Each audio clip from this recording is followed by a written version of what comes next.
Hello, Scorpio. My name is Paul, and this is Dove and Serpent Tarot. This is going to be a general reading, so try to be open and receptive to whatever may come through during our time together. I am merely the messenger. And I ask you to connect directly with each of these cards and use your own intuition to take you beyond the details that I might provide.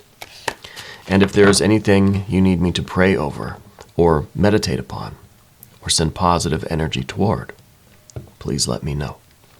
Right? And remember, Scorpio, that the most important part of any tarot reading is you. And the Three of Swords. That's going to be our departure point. Okay. I feel like this card, right now, for me at least, is saying that you've been spending a lot of time thinking about the past. Okay, well, let's put it into some context here. Yeah. Interesting, the three. Okay. Interesting. A lot of interesting energy here. I don't want to say it's good energy or bad energy. It's just energy.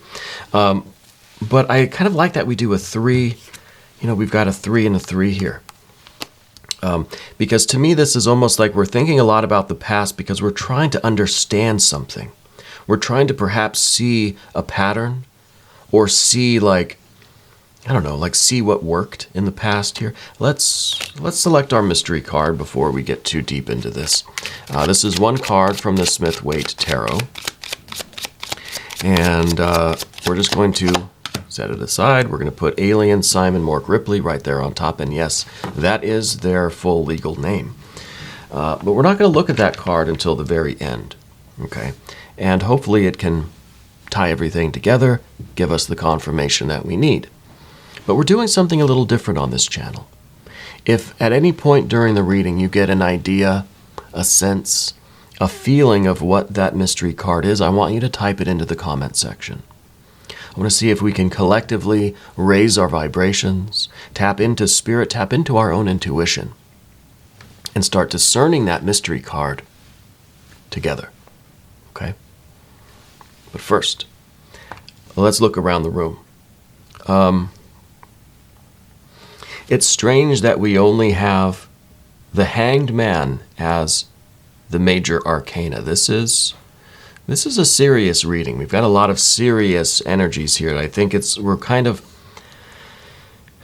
like right on the fence with something almost. With the Hanged Man here, this has to be the focal point, okay? Because this is the representative from the spiritual realm, and it's kind of showing that you have a decision to make almost. That it's like we either stay in this Hanged Man position where we surrender, that we succumb, that we give in, that we accept something, or we turn it around and we triumph over something, right? That whatever this thing is, whatever this ankh is down here at the bottom, that we kind of, things are hinged on this ankh, right? Whatever that is, either will either grow from it. It's maybe the starting point of something that we expand into, that we triumph over, that we can grow and expand and blossom, or it's something that is kind of, we're more of an anchor. We're kind of bringing that down, right? Anyway, that's going to be interesting. I'm very curious what's going on here with you. We don't have any fire energy. Okay, the closest thing that I feel to fire is the Ten of Swords here. It's not fire in any way, but it is some illumination. It's the sun in Gemini. So this is kind of an aha moment, right? We break free of some kind of limiting belief here, right? We have water energy for sure. Kind of have the good and the bad and the ugly here with the water energy, and with the air energy. 1, 2, 3, 4, 5, and a little bit of earth. See, the earth is just back here. This is the only one we've got. the 3, right? So we've got a 3 of swords and a 3 of pentacles. We're going to talk about these two first because I feel like you are trying to understand what happened in the past, previously. You're trying to, the 3s are all about understanding, first of all, right? Understanding how we create something. Creating trauma and pain, right? Creating something physical, creating success, creating abundance, right? Creating material things, wealth. So, with these two together, I feel like we're trying to understand what worked in the past so we can understand maybe how to make it work again, right? What was correct about the past? What worked? What's the pattern? What's the system that we can see there that will allow us to then apply that same wisdom to the future and make this work again? It's almost like we've witnessed something. Now we're trying to figure out the pattern so we can recreate it and make it work. It's almost like one of those, like in an IQ test where they say, what's the next number that should come in this series of numbers? I never know what the heck they're talking about. But from what these past numbers are, or whatever these discs are, whatever these symbols are, by understanding the messages, the synchronicity, you can predict what number comes next in the sequence. Okay? And I don't think we're talking about numbers here. I think we're talking about the creation of something. Something that is, I feel like it's kind of deeply troubling, but it's also very empowering, very invigorating, right? It's kind of like we're trying to find the missing piece to the puzzle, and while we don't have the piece of the puzzle, we're kind of miserable. But as soon as we find that piece and we put it together, we are invigorated. We are happy. We are just, over the moon. So I feel like the Princess of Swords is trying to figure out the pattern, trying to see the synchronicities, trying to understand what worked back here with the 3 of discs, apply it to this 3 of swords, and then we've got clarity in the future. We understand the next number here with the Prince of Swords. Air on air, clear air. And then we understand the next move. We understand what number comes next. But see, the 8 of Swords at the top here, and we're going to need to do an affirmation card because I feel like we're kind of overthinking this. We're trying to be too intellectual. We're too intense, or we're too serious, too logical, too mathematic maybe, right? That we're approaching it kind of too analytically. We need to approach it a little bit more intuitively to discern that pattern. So let's do an affirmation card. Let's try out the language of flowers. Anytime we get a 3, 5, 7, 8, 9 of swords, that's the one. Whoop. Anytime we get those swords energies, we're going to do an affirmation, language of flowers. The wisteria, longevity. Plan for and take the dedicated path. Okay. Well, I'm taking that rather literally, I think. And when we're talking about longevity, right? We want something that's going to stick around for a while. We want to plan for and take the dedicated path, the path that has been there forever, the path that will be there forever, and that will lead to forever, wherever that is for you. Okay? I don't know if this is business, school, something spiritual, something regarding family or your personal relationships. I'm not really sure. I'm not sure what we're trying to figure out. But the longevity part really kind of speaks to me, especially with this 3 of discs, because this is saying, take the dedicated path. So this is almost like, look at what is tried and true. Look at what has always worked for you. And figure out with your own intuition, but also your own analysis, right? Left brain and right brain. Figure out how to apply this to your current trouble, your current problem, the current issue, right? And with the Ten of Swords over here, we're going to have to think outside the box. This isn't going to be as predictable as it might seem. It's not just taking the dedicated path. It's not saying that what worked in the past is going to be the exact same. Well, then there's no pattern, right? Then there's no synchronicity to discover. It's just copying, right? It's plagiarism, basically. And that's not going to fly. So we need our intuition, our spiritual energy. We need our own mind, left brain, right brain, to break out of the limitations set by the past, by this pattern. Does that make sense? We need to, in some way, transcend the pattern, but we have to understand it first. But we can't just copy. We can't just plagiarize, right? It's okay to stand on the shoulders of giants, but it's not okay to just claim their work as our own, you know. So there is this idea here of getting the clarity, seeing the whole picture, the whole entire pattern, and that seeing that bigger picture, right? That longevity, the dedicated path, seeing the complete pattern, Ten of Swords, completion. That will allow us to innovate and transcend the pattern itself.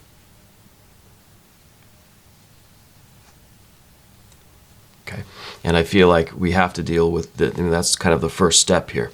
As we move to the path of the Serpent, we get the Six of Cups. Now, the Six of Cups is kind of showing me a little bit about what we're trying to do. It's something that has a deep emotional connection for you, a deeply meaningful thing. Just because of the water energy, but also because of the Three of Swords. Now, the Three of Swords is, obviously, it's air, it's swords energy. But it's also a very watery card. Because to me, the Three of Swords is the recreation of a past state of negative emotion, right? Of pain, of suffering, of loss, of trauma. But it's taking place now in our minds after the fact. It's a memory, right? And it's a 3, so we have to do another affirmation card. The White Carnation, devotion. Be true and pure in thought and deed. I like that. I like that, devotion. And it could be that is exactly what this Ace of Cups is. This is why we have not given up on figuring this thing out. Because of this devotion. Kind of looks like a white carnation, right, in this cup. And from this, because of our dedication, because we feel like maybe this is the one thing that you feel so strongly about. It is at the very core of you. It is the kind of the basis for all of your actions, all of your decisions, all of your thoughts, words, and deeds, right? This is kind of this is purity. This is water energy before it gets differentiated into the 6 or an 8 of cups. And the Hanged Man is water energy too. So this is either, our devotion is either going to be our detriment or our triumph. And that's yet to be decided here because of this card at the end, the spiritual energy. So I feel like we're trying to discover the missing piece of this puzzle. I feel like you're intensely devoted to something. And it's this passion, I think, that really is going to make you successful because it's expanded out, it's reflected, right? The aces are reflected in the sixes. So the 6 now is the full expansion of the ace, and this is where it gets a little complicated. The aces really are a trinity, right? A trinity is the unity. So the ace within you represents the abundance, right? And the 6 of cups represents that abundance within meeting with the same frequency externally. Okay, so this creates a real harmonious situation, a really strong feeling of connection, of love, of reciprocating affection and harmony with ourselves, with a person, with the environment, right? And the reason why this card's in your general energy is perhaps because this is what we are looking for, right? You feel this Ace of Cups within you, and now you're looking to find its proper mate, right? Its complement externally. And it could be a person, it could be an idea, it could be this creative, it could be an art project, it could be whatever, a business, I don't know. It doesn't feel like a business to me. It doesn't feel like a business. It feels like it's something more subtle, more psychological or spiritual than it does like business or physical, right? It could be a relationship, but I think that this is something for your own spiritual growth and evolution. And this is the most serious reading I think I've ever had for Scorpio. Because we're kind of right on the edge, right?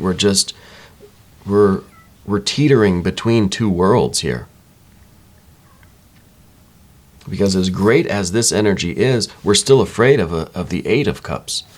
So we've got the Eight of Swords and the Eight of Cups. These two could really be best friends, in the sense of two people that get together and they bring out the worst qualities in each other, right? You ever have that friend when you were younger? Probably the one that your parents or guardians didn't want you to play with, because when the two of you got together, you just got into so much trouble. You brought out kind of the worst in each other, you know? When we're kids, we think that's fun, you know? It's exciting. And that's what I'm feeling with these two cards. This is the dysfunction of the left brain, the dysfunction of the right brain, right? And these two bring out the worst qualities. This is a mind that can't think straight, can't decide on anything, can't communicate. And this is the right brain that really, it's the heart that cannot connect, cannot create, cannot feel, doesn't know whether it's feeling good or not. This is a cup that's half empty, half full. Is it leaking? Is it filling up? Is time going forward or backward? This is very serious. We're right on the edge between two worlds, you know. Very different from what we see down here. And I think we're solving this Eight of Swords, with the air energy here, especially the Princess and the Prince. We're stabilizing this. We're solving this puzzle, and we are we're clearing out our mind. We're coming to a very centered, a very clear head, a very centered mind, a clarity of thought. And then, of course, the Ten of Swords, which we kind of talked about. I feel like this is us learning how to get out of the air energy, because too much of this air energy, we're going to start wasting our time on things that aren't really part of this manifestation, this mirroring of the Ace to a 6. So what we feel inside, we want to be a perfect mirror of our spiritual energy out in the world. Right, we want this. This is kind of the goal of things here, I think, is going from an Ace to a 6. Finding that connection, finding that harmony in the world through whatever means this is. If it's an art project, or maybe it's work, could be a relationship.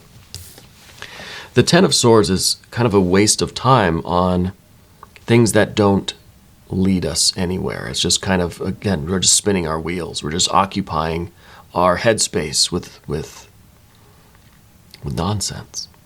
Okay? So it's time to get out of this. It's time to really focus our mind. Let's solve this puzzle. Let's see this pattern so that we can get out of the pattern. And if we have this passion, if we stick to our devotion here, we will be successful. Now we've got that Hanged Man.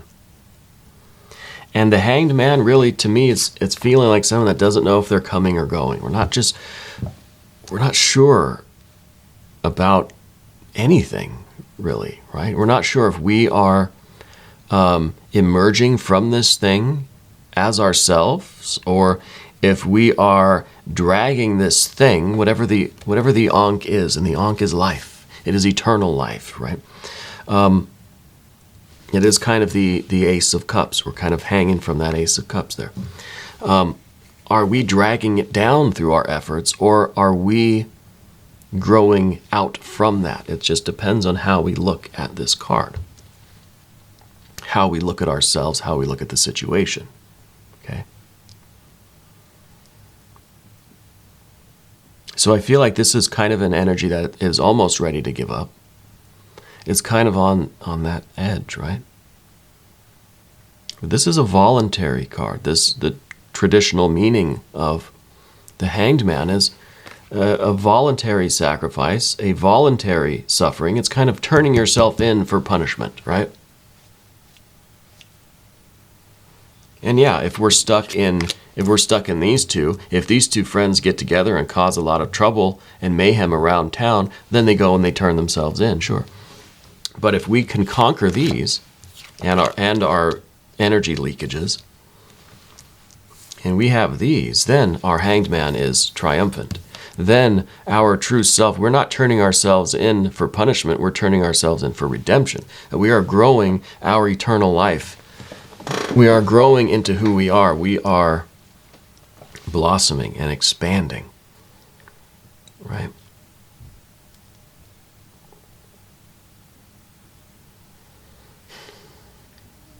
I think we should take a look at the mystery card now. I'll try to put these cards back where I found them. And let's see what the mystery card might reveal. Maybe there's something else here that we need to discuss that can help us figure this thing out. Okay, there's a lot of serious energy here, but I don't have very many details. Again, there's really no earth energy here. There's this little 3, but even the 3 is not very specific. It's the Trinity that is a unity. It's kind of all about one thing. I don't know what that thing is. I don't have enough details here, but it feels to me like we can learn something from the past, but we have to figure out what it means. It doesn't just mean what it means on the surface, right? We have to look kind of behind the scenes of things. So let's see about this mystery card. I want us to try to raise our vibrations. Let's collectively tap into intuition. I'll turn the camera back this way. Connect with these cards. Connect with the energies. Figure out what is resonating with you the most in all of these. And let's take it from there. Let's put our answers into the comment section.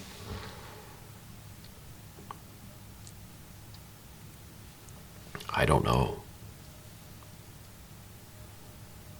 I think fire, honestly. That's the only thing we don't have is the fire. I want to see us, invigorated. I want to see us empowered and enlightened and emboldened and brave and confident, enthusiastic, ambitious. I would like some fire energy, please. No, it's not fire, it's the Magician, which is sort of fire, right? In a way, it's kind of electricity, right? Holding up the wand and waiting for that bolt of lightning to wake us up, kind of, to give us life, So it's kind of fire. I was kind of right. But this is interesting. This is interesting to me because of just how cold this feels in here, right? It feels quite cold. I'm getting this idea here, especially then when we look at the Hanged Man too, because this is the only 2 major arcana cards, so these are important. The Magician is the one that's out front, that has to be charming, charismatic, has to be alive, has to be a showman, and doing all the tricks on stage, the lights. The Magician, the one on stage, the performer, is the one that gets all of the applause, all of the recognition, but they're not really the ones doing anything, right? I always say about the magician that it's the energy that goes through. The magician can harness the energy and put it forth in a concentrated way, right? Can perform the tricks, but is not the tricks themselves, is not the one that kind of came up with the tricks, you know? There's a lot that goes on behind the scenes of the magician, and I think that's kind of this hanged man. And maybe the hanged man is the one that is sacrificing themselves so that somebody else, or maybe some other face of ourselves, can go out and get all of the attention for the work that we did. Devotion, dedicated path. Maybe this is how we're feeling right now. Maybe this is a work thing. Could be. Maybe we're feeling like we've made all the sacrifices, we've done all the work, but somebody else is out there on stage performing our songs and getting the recognition for it. Getting all of the applause, all of the love, right? And maybe the ace and the six here is saying that, look, it's our turn now. It's our turn to be both magician and hanged man. Because people in the audience, they don't know. Behind this magician is hundreds, if not thousands, of other people, thousands of hours putting together these illusions, these tricks, this show, right? The roadies, the sound engineers, the drum tech, you know. And yes, I know a lot of artists write their own music and perform their own music. There are singer-songwriters, I understand. Maybe this is kind of the person that doesn't write their own music, is just the face of things, is just the facade only. Not the writer, not the tech, not the musician, not the genius behind the show, but just the performer, right? Just the performer. Similar to a fool energy, I guess, too, right? But there's the idea of concentrated, intentional effort here with the magician. Doesn't mean that they are completely responsible for all of this energy. This is the magician that gets in the circle and knows that if I say a few spells and draw some symbols in the air, something will happen. Does not understand everything that has to go into making that a reality. Doesn't understand the spirit behind the letter, or the spirit, behind the ritual or the performance.